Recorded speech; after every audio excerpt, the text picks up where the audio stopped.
안녕하세요, 여러분. 밤의 미스터리입니다. 오늘 밤도 여러분과 함께 어둠 속에 숨겨진 진실을 찾아 떠나는 시간이 돌아왔네요. 그런데 말입니다. 오늘 제가 여러분께 들려드릴 이야기는 그 어떤 추리소설보다도 더 복잡하고 그 어떤 미스터리보다도 더 안타까운 현실의 이야기입니다. 한편으로는 희망을 품고 있던 한 젊은 여성이 어느 날 갑자기 사라져버린 이야기. 다른 한편으로는 무려 19년이라는 긴 시간이 흘렀음에도 불구하고 여전히 풀리지 않은 채 남겨진 수많은 의문들의 이야기입니다. 그리고 놀랍게도 바로 며칠 전에 이 사건과 관련해서 충격적인 새로운 사실이 밝혀지기도 했죠. 여러분, 혹시 전라북도 전주에서 일어났던 전북대학교 수의학과 이윤희 씨 실종 사건을 기억하고 계시나요? 그렇습니다. 2006년 6월 졸업을 불과 6개월 앞둔 한 여대생이 흔적도 없이 사라진 그 사건 말입니다. 자, 그럼 이제부터 시간을 거슬러 올라가 보겠습니다. 2006년 6월 5일 전북대학교 수의학과에서는 수술 실습의 마지막 날을 맞아 종강 모임이 열리고 있었습니다. 그리고 바로 그날 밤 이윤희 씨라는 한 여대생의 운명이 영원히 바뀌게 되었던 것이죠. 그런데 말입니다. 이윤희 씨는 어떤 사람이었을까요? 그녀는 서울의 평범한 중산층 가정에서 자란 남매 중 막내딸이었습니다. 무엇보다도 자신의 미래에 대한 확고한 계획을 가지고 있던 성실한 학생이었죠. 특히나 그녀는 이화여자대학교 통계학과를 졸업한 후 미술까지 복수 전공했음에도 불구하고 동물에 대한 사랑 때문에 다시 전북대학교 수의학과에 편입할 정도로 자신의 꿈에 대한 열정이 뚜렷했던 사람이었습니다. 그리고 바로 그 꿈을 이루기까지 단 6개월밖에 남지 않았던 상황이었던 거죠. 친구들의 증언에 따르면 윤희 씨는 굉장히 계획적이고 체계적인 성격이었다고 합니다. 자신의 인생에 대해서도 항상 무엇을 할지 계획하고 순서대로 밟아가며 하고 싶은 것들을 실행에 옮기는 그런 사람이었죠. 미래에 대한 꿈도 많았고 되고 싶은 것들도 많았던 정말 평범한 20대 여대생이었습니다. 그런 그녀가 화장을 할 때도 너무 예쁘게 자연스럽게 했다고 친구들이 기억하고 있어요. 옷차림도 정말 예뻤고 참 이쁜 여학생의 모습이었다고 말이죠. 그래서 부모님들도 낯선 지방에 혼자 보내면서도 큰 걱정이 없었다고 합니다. 하지만 안타깝게도 그 6개월이라는 시간은 그녀에게 주어지지 않았습니다. 왜냐하면 그녀는 그 종강 모임이 있던 밤 이후로 완전히 사라져버렸기 때문입니다. 그런데 여러분, 이 사건에는 실종 전에 일어났던 매우 중요한 전조가 있었습니다.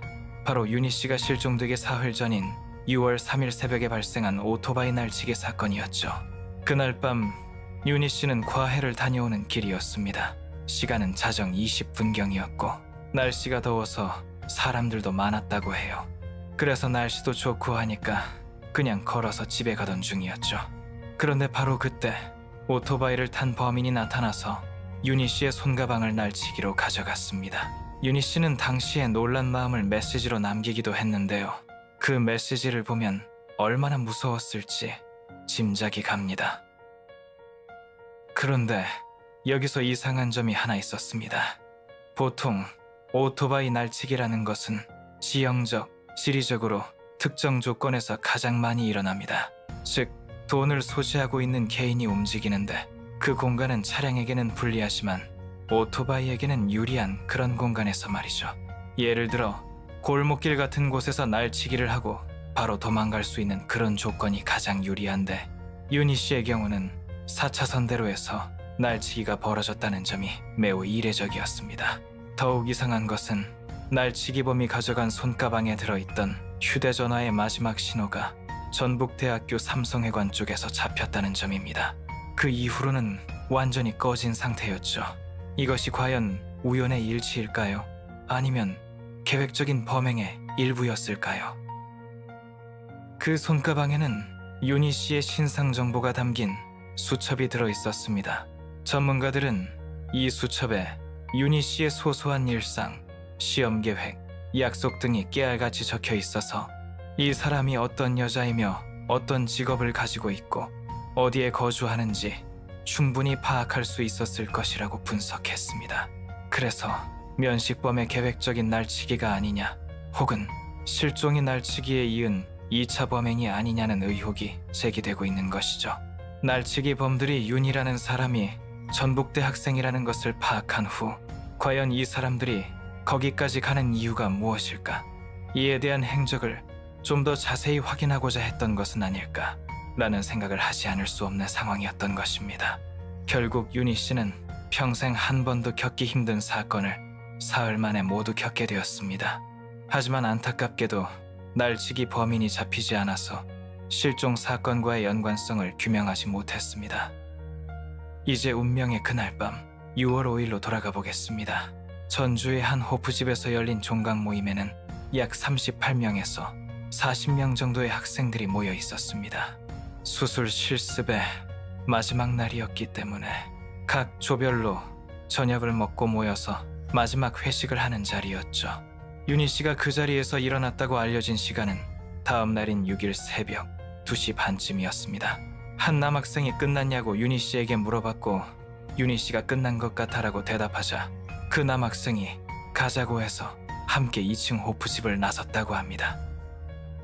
그런데 여기서부터가 바로 이 사건의 핵심이 되는 부분인데요.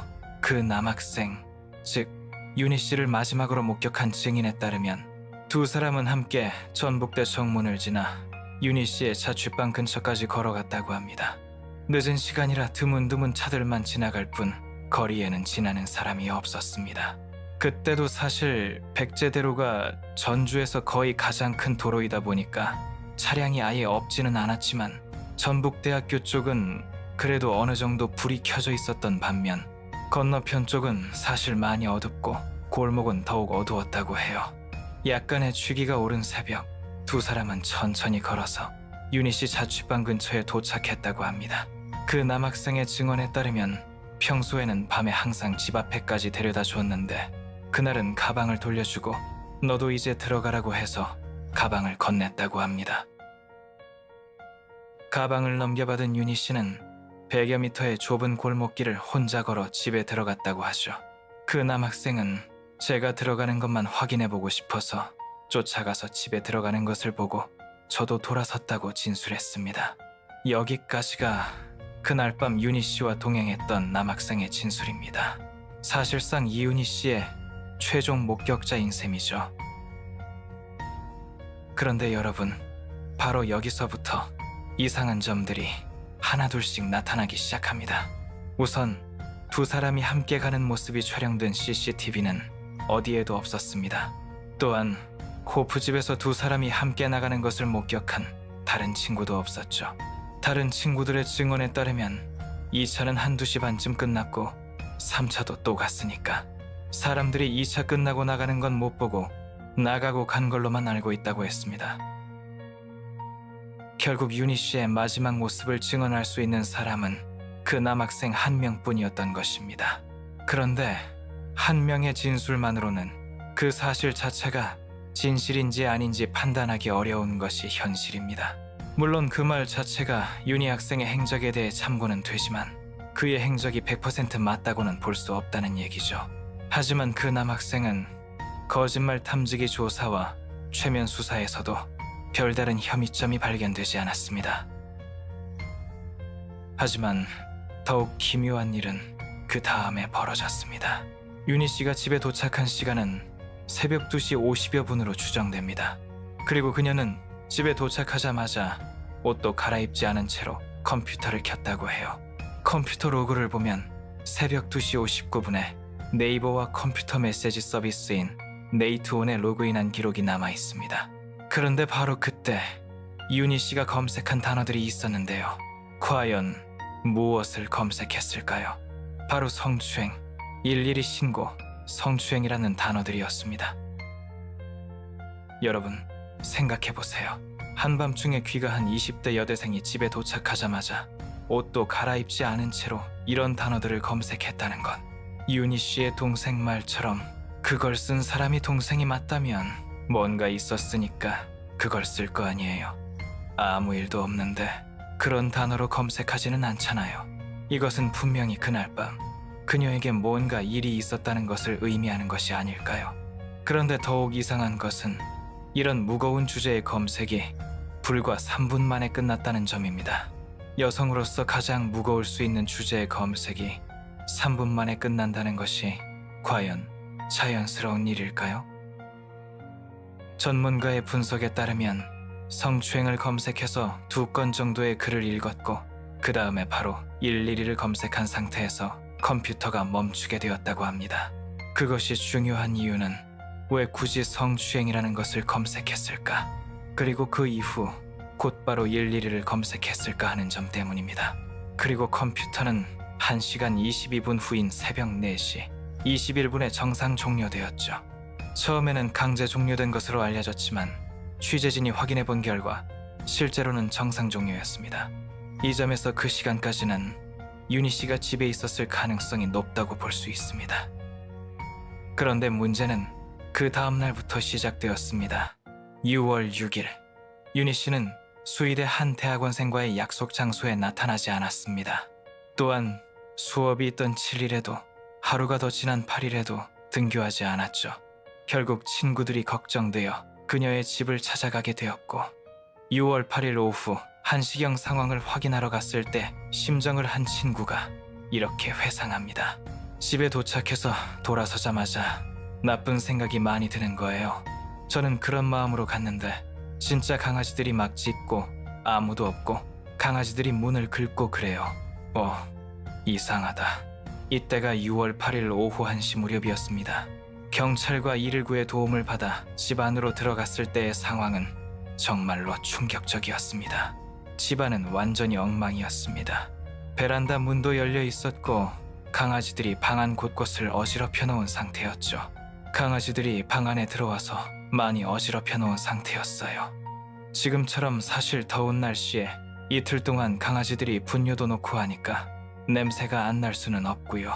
여러 냄새가 뒤죽박죽 났던 것 같아요. 바로 이때부터 6월 6일 새벽 3시 무렵을 마지막으로 58분 시간이 지난 6월 8일 오후 1시 윤희 씨의 실종이 공식적으로 확인되었습니다. 수의사의 꿈을 이루기까지 불과 6개월 남겨둔 상황에서 말이죠. 경찰은 이 사건을 단순한 가출이 아닌 강력 범죄 가능성이 높다고 판단했습니다. 왜냐하면 늦은 밤, 귀가, 성추행 관련 검색 등 여러 정황이 그것을 뒷받침했기 때문이죠. 그래서 수사본부를 차리고 곧바로 수사에 착수했습니다. 가족들과 교수 2명, 대학원생 7명, 수의대 동료 등 총 40여 명을 수사 대상에 올렸죠. 또한 가장 절친한 친구들과 학과생들 관계에 대해서도 탐문했고 학교 주변과 당시 거주집 주변에 있는 건설 현장, 학교 주변, 공사장, 폐가, 매몰될 수 있는 그런 장소들을 연인 양 15,000명 정도를 투입해서 계속 수색을 진행했습니다. 심지어는 22명을 대상으로 거짓말 탐지기 조사와 일부에 대해선 최면 수사까지 실시했습니다. 하지만 안타깝게도 별다른 혐의점을 발견하지 못했고 결국 수사본부는 해체되고 말았습니다. 그런데 그때나 지금이나 윤희 씨 실종에는 풀리지 않는 의혹이 한두 가지가 아닙니다. 첫 번째 의혹은 정말로 윤희 씨가 그날 밤 집에 귀가했는지에 대한 것입니다. 한 사람의 진술만으로는 그 사실 자체가 진실인지 아닌지 판단하기 어렵습니다. 물론 그 증언이 윤희 학생의 행적에 대해서 참고는 되지만 그의 행적이 100% 맞다고는 볼 수 없다는 얘기죠. 하지만 거짓말 탐지기 조사와 최면 수사에서도 별다른 혐의점이 없었습니다.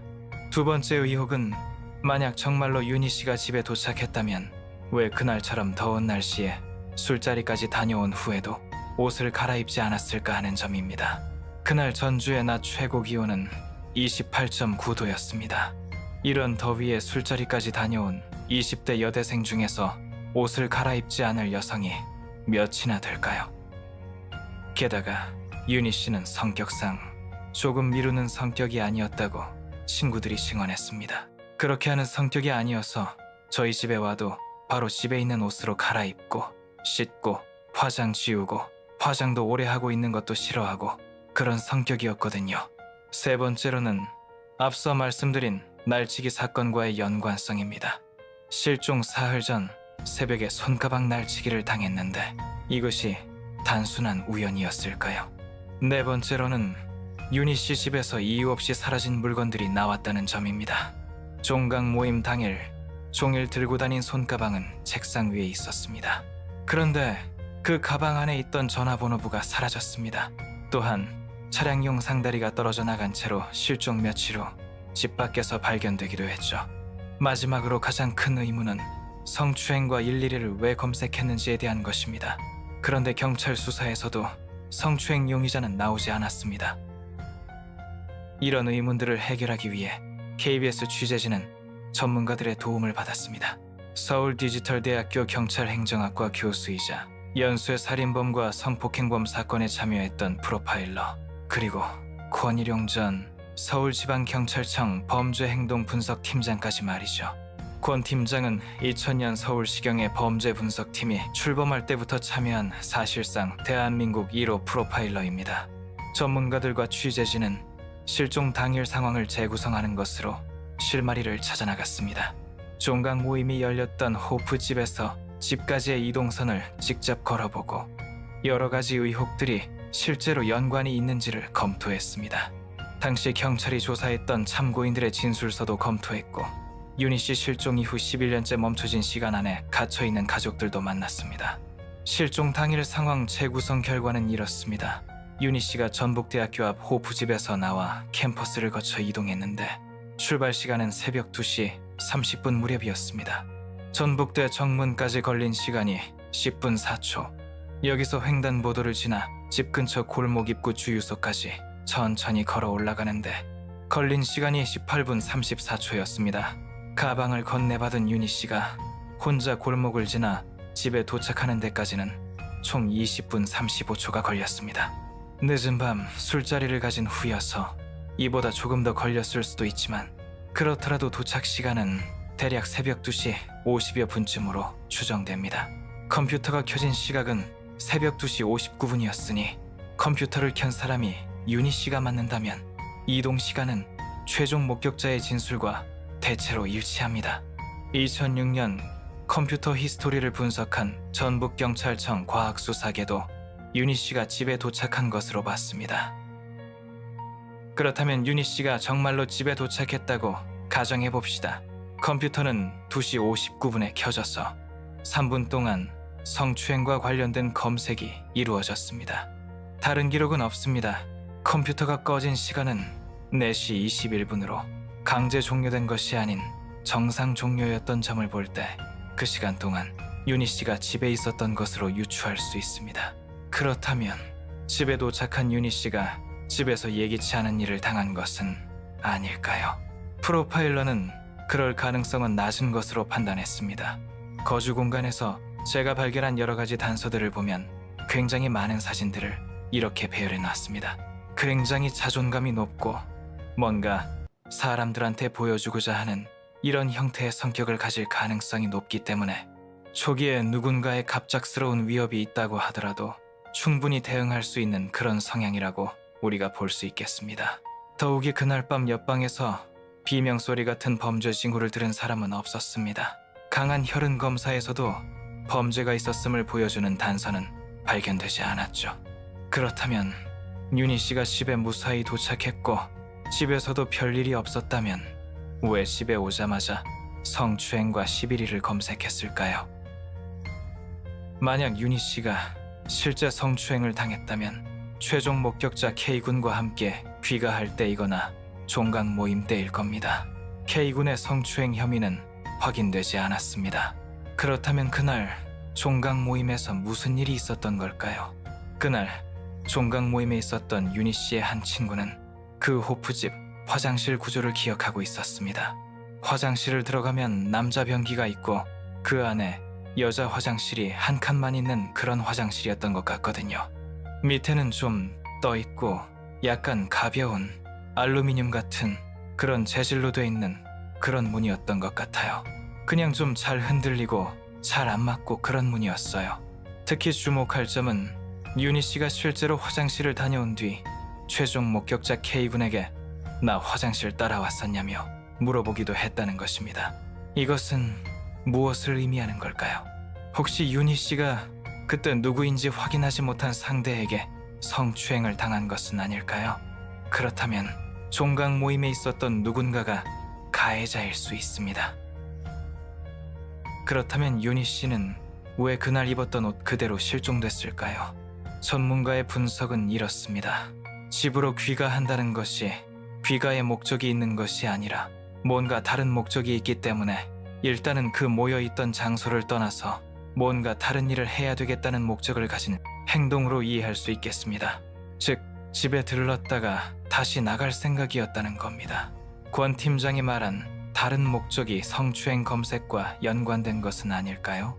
만약 이 경우가 아니라면 누군가가 함께 집에 있어서 옷을 갈아입지 못했을 수도 있습니다. 취재진은 2006년 경찰 수사 자료에서 이와 관련된 단서를 발견했습니다.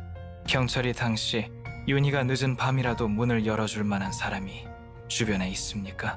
라고 질문했을 때의 답변을 보면 특별한 이유가 있다면 몇 명의 남자 후배들과 선배들이 늦은 시간이라도 문을 열어줄 것 같다고 했습니다.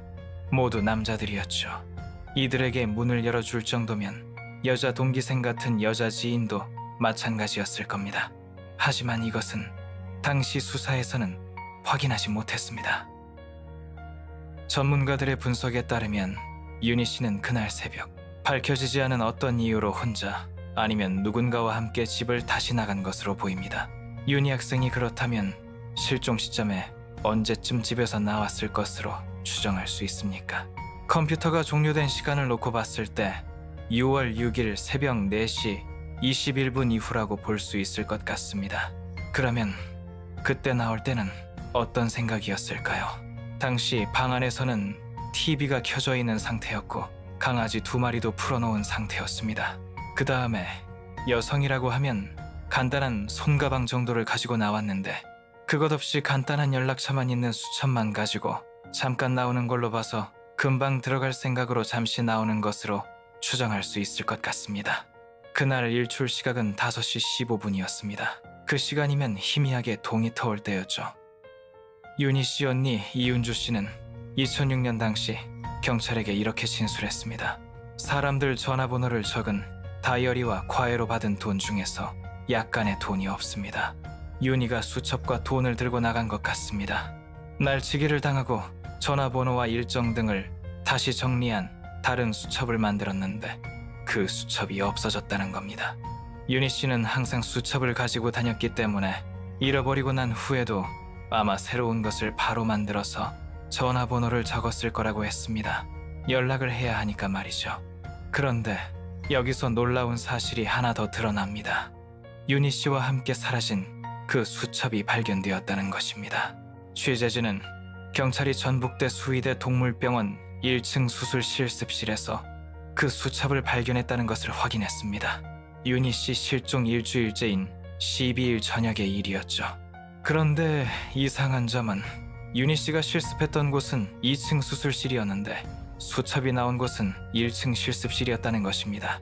1층은 개 흉부 수술, 식도, 절제술 같은 것을 실습하는 곳으로 윤희 씨가 간 곳이 아니었습니다. 윤희 씨의 실종을 밝힐 중요한 단서가 등장했지만 당시 경찰은 이에 대한 수사를 중단합니다. 그 수첩이 윤희 씨 실종 전부터 그곳에 있었다는 수의대 한 대학원생의 진술이 나왔기 때문입니다. 그 말을 했다는 대학원생에게 사실인지 확인해봤더니 놀라운 답변이 돌아왔습니다. 그래서 6월 5일에 그 수첩이 그 자리에 있었다고 선생님께서 그렇게 말씀하셨다고 그렇게 진술서에 나와 있거든요. 기억이 안 된다. 사실 저도 모르는 사실이 거기 기록돼 있다니까 난감하네. 진술서에 그렇게 있길래 그게 사실인지 그 기억이 정확한지 사실 그 부분을 여쭤보려고 전화를 드렸습니다. 이 윤이라는 이름 자체도 사실은 그때 실종된 이후에 자꾸 거론되고 하니까 제 귀에 들어온 이름이지 그렇게 얼굴하고 이름을 매칭해서 기억한다거나 그런 관계가 아니었기 때문에 제 기억 속에는 전혀 흔적도 없는 걸 얘기하시니까 왜 그런 게 기록이 남았는지 잘 모르겠네요. 그 수첩을 알지도 못한다는 겁니다. 그렇다면 수첩이 왜, 무슨 이유로 그곳에 있었던 걸까요? 전문가는 이렇게 분석했습니다. 기본적으로 윤희 학생이 자기 기본적인 연락처를 적은 간이 다이어리라고 할 수 있는 거죠. 이것을 가지고 어떤 자의적이든 아니면 누구랑 같이든 여기에 와서 그 다음에 사건이 발생했을 가능성이 첫 번째고요. 그 다음에 아예 어떤 특정한 사건이 발생한 다음에 그것을 소지하고 있던 어떤 사람이 그것을 의도적으로, 말하자면 수사에 혼선을 주거나 아니면 다른 어떤 특정한 목적으로 인해서 여기에 갖다 놨을 가능성, 두 가지가 존재하는 것이죠.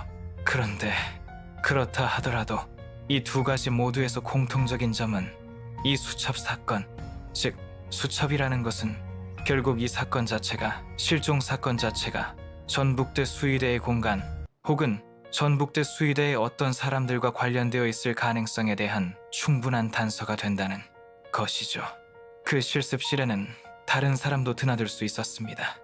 수술실 그 복도에 수의사실도 있고 수술실 바로 옆쪽에 당직실이 있어서 당직 수의사도 거기서 자고 했으니까요. 그렇다고 모르는 사람이 막 왔다 갔다 할 만큼 완전 개방된 곳은 아니었지만요. 그런데 윤희 씨 실종에 개입된 인물이 범죄의 유력한 증거물을 범행 장소에 남겨놓는다는 것이 언뜻 이해가 되지 않습니다. 이에 대해 전문가는 이렇게 설명했습니다.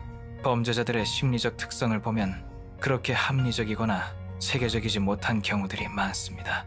그래서 어느 곳에서든 지나가는 곳에 흔적을 남기게 되는 이런 경우들이 많이 나타나는데, 그 사건을 은폐한다든지 위장한다든지 이렇게 보기보다는 그런 흔적들, 이동의 흔적들로 보는 것이 우리가 오히려 더 타당할 수 있겠다, 이렇게 볼 수 있겠습니다. 그런데 여러분, 이 사건에는 아직 말씀드리지 않은 또 다른 충격적인 반전이 있습니다. 바로 몇 년 전에 벌어진 윤희 씨 등신대 훼손 사건입니다. 윤희 씨의 가족들과 지지자들은 그녀의 실종을 알리기 위해 전북대학교 캠퍼스에 등신대를 세워놓곤 했습니다. 그런데 2017년경 이 등신대가 여러 차례 훼손되는 일이 발생했습니다. 처음에는 단순한 장난이나 무관심한 사람들의 소행으로 여겨졌습니다. 하지만 나중에 밝혀진 충격적인 사실은 이 등신대 훼손 사건의 범인이 다름 아닌 윤희 씨의 학과 동기였다는 것입니다. 이 사실이 알려지면서 사람들은 큰 충격을 받았습니다.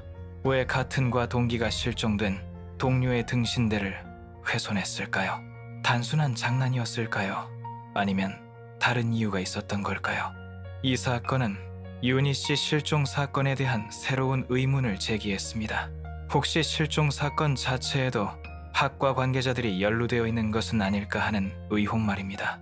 한편 딸을 잃은 부모님의 고통은 세월이 흘러도 전혀 줄어들지 않고 있습니다. 윤희 씨의 아버지와 어머니는 현재 강원도의 한 산골에서 지내고 계십니다. 윤희 씨가 실종되기 2년 전 서울 생활을 정리하고 거처를 옮겼다고 합니다. 조그마한 과수원과 텃밭 농사를 지으며 하루하루를 보내고 계시는데, 올해 70을 넘긴 막내딸을 이유 없이 잃고 지내온 지난 시간을 어떻게 말로 표현할 수 있을까요? 아버지의 말씀입니다. 그 어떻게 말로 표현 못하죠. 그 방송 용어로서 적합한 얻는지는 모르겠는데, 땅 파고 이럴 때 어떨 때는 스스로 땅 파면서 그냥 분을 사귀는 경우가 많아요. 시간이 가면 잊힌다는 말도 있지만 딸의 생사도 알지 못하는 아버지에겐 틀린 말입니다. 어르신께서 마지막 할 일은 뭐다? 이걸 어떻게 찾아야죠? 귀엽고 하여튼 죽었건 살았건 내 막내딸은 찾고 말겠어요. 윤희 씨가 사라졌다는 날벼락 같은 연락을 받고 찾아간 전주. 막내딸이 잠자고 먹고 쉬었던 방은 그대로였습니다. 하지만 그 자리엔 딸만 없었습니다. 시간이 안 났어요. 시간이. 이건 뭐 실종년 때는 생각 안 했어. 그런 생각 안 했어요.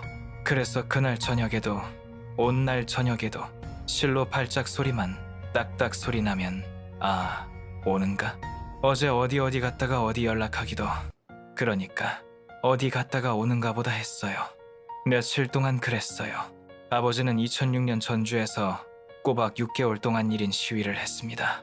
영원히 해결 안 되는 그 무슨 미제 사건으로 밀려날까 그런 게 두려워서 한 사람이라도 더 알리고 여러 사람이 알므로써 혹시라도 어떤 단서가 될 만한 게 그런 게 나타나지 않을까 하는 그런 희망으로 계속 이렇게 할 수밖에 다른 방법이 없지 않습니까? 새벽부터 어둠이 내릴 때까지 거리를 지킨 아버지. 내가 지금 70인데 그래도 힘들다는 생각은 안 들어요. 절실하기 때문에 2006년 12월에는 막내딸 동기생들이 수의사의 꿈을 이루고 대학을 떠나는 모습도 지켜봐야 했습니다. 내가 지금 살아있었으면 이 자리에서 오늘 마지막 수업을 받는 자리가 되는 거예요. 그 너무 아쉽고 또 마지막까지 수업을 잘 마치고 돌아가는 다른 동료 학생들이 부럽기도 하고 그래서 마음을 한번 훑어보려고 왔습니다. 아버지를 거리로 내온 야속한 딸은 아버지 나이 70이 되도록 돌아오지 않고 있습니다. 어머니는 마음의 병을 신앙의 힘으로 다스리고 계십니다. 10년이면 강산도 변한다는데 10년이 이렇게 빨리 갈 줄 몰랐어. 만 11년이 이제 주님의 도움이 있기를 간절히 바라며 하지만 내 곁에는 없지만 어딘가에는 살아있을 거라는 막연한 기대. 그 기대가 또 다른 고통이 됩니다. 이건 이제 살았는지 죽었는지를 모르니까 항상 여기서 살았다고만 생각하니까 죽었다고 생각이 안 되잖아요. 세상의 무관심도 실종자 가족이 견뎌내야 하는 몫입니다. 좀 부담스러운 그런 건 아니거든요. 이건 뭐 제 자식 말이야. 다 길러서 다 공부 다 시켜놓고 이제 6개월만 있으면 사회인이 될 내 딸에겐 이렇게 관심이 없나? 관심 갖는 사람이 한 사람도 없나? 솔직히 심정이 그래요. 그만큼 관심을 안 가져요. 연구 미제가 될까봐 두렵다는 부모님의 마음이 얼마나 절절한지 느껴집니다. 학교에서 마지막 신호가 잡힌 휴대전화, 실종 일주일 후 수술 실습실에서 발견된 전화번호 수첩. 이 모든 정황 증거들을 종합해본 전문가들의 결론은 명확합니다. 이윤희 씨 실종 사건의 진실은 전북대학교 안에 숨겨져 있다는 것입니다. 전문가들은 윤희 씨가 새벽 4시 21분 이후, 즉 컴퓨터가 꺼진 시간 이후에 집에서 나왔을 것으로 추정한다고 했습니다. 그때는 TV가 켜져 있었고 강아지 2마리도 풀어놓은 상태였으며 간단한 연락처 수첩만 가지고 나간 것으로 보아 금방 돌아올 생각으로 잠시 나간 것 같다고 분석했습니다. 하지만 그녀는 다시는 집으로 돌아오지 못했습니다. 여러분, 지금까지 제가 들려드린 이야기는 아직도 현재 진행형인 미스터리입니다. 2006년에 시작된 이 사건은 2025년인 지금까지 무려 19년 동안 해결되지 않은 채로 남아 있습니다. 최근에는 등신대 훼손 사건을 통해 학과 내부의 복잡한 관계도 드러났지만 여전히 핵심적인 진실은 밝혀지지 않고 있습니다. 과연 그날 밤 윤희 씨에게 무슨 일이 있었던 것일까요? 성추행 검색의 진짜 이유는 무엇이었을까요? 새벽 4시가 넘은 시간에 그녀를 집 밖으로 나오게 한 것은 과연 무엇이었을까요? 수첩은 어떻게 해서 수술 실습실에 있게 되었을까요? 그리고 가장 중요한 것은 윤희 씨는 지금 어디에 있는 것일까요? 이 사건이 우리에게 던지는 메시지는 여러 가지가 있습니다. 우선 한 사람의 실종이 얼마나 많은 사람들에게 깊은 상처를 남기는지를 보여줍니다. 19년이 지난 지금까지도 부모님은 딸의 귀가를 기다리고 계시거든요. 또한 이 사건은 대학 사회 내부의 은밀한 폭력에 대해서도 생각해보게 합니다. 만약 정말로 그날 밤 종강 모임에서 성추행이 있었다면 그것이 어떻게 더 큰 범죄로 이어질 수 있는지를 보여주는 사례일 수도 있습니다. 그리고 무엇보다도 미제 사건이라는 것이 단순히 과거의 일이 아니라 현재까지도 계속되는 고통이라는 점을 잊어서는 안 됩니다. 여러분, 오늘 밤 저와 함께 이윤희 씨 실종 사건의 미로 같은 진실을 따라가 보셨습니다. 19년이라는 긴 세월 동안 풀리지 않은 이 사건은 우리에게 진실이란 때로는 생각보다 가까운 곳에 숨어 있을 수도 있다는 것을 말해줍니다. 전문가들의 분석대로라면 이 사건의 열쇠는 전북대학교 안 어딘가에 있을 가능성이 높습니다. 혹시 이 방송을 듣고 계신 분 중에서 2006년 전북대학교 수의학과와 관련된 어떤 기억이라도 가지고 계신 분이 있다면 아무리 사소한 것이라도 소중한 단서가 될 수 있다는 점을 기억해 주시기 바랍니다. 그리고 무엇보다 지금 이 시간에도 어딘가에서 딸의 소식을 기다리고 계실 부모님들을 위해서라도 우리는 이 사건을 계속 기억하고 관심을 가져야 할 것입니다. 진실은 시간이 지나도 사라지지 않습니다. 언젠가는 반드시 밝혀질 것이라고 믿으며 그날까지 유니 씨와 그 가족분들을 기억하겠습니다.